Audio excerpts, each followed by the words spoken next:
वाला बर्थडे छिए कृष्ण कन्हैया के। हैप्पी वाला बर्थडे छिए कृष्ण कन्हैया के।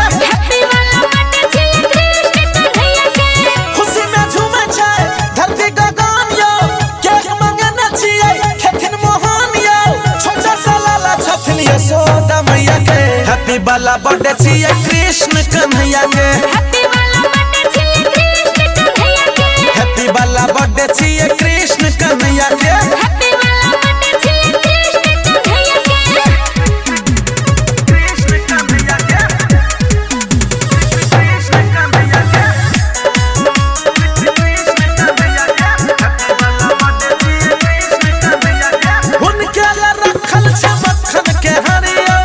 भोग लगाबे आके नर और नारियो,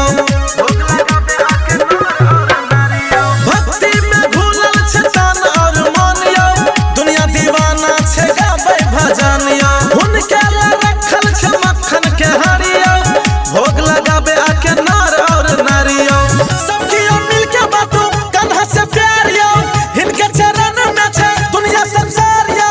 महिमा महान छै रास रचैया के। हैप्पी वाला बर्थडे छिए कृष्ण कन्हैया के। हैप्पी वाला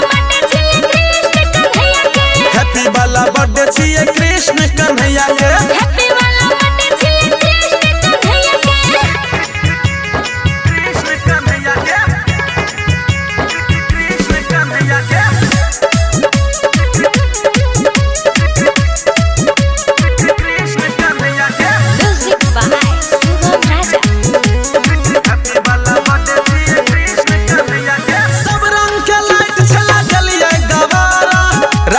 कृष्ण के जोड़ी लागे प्यारा,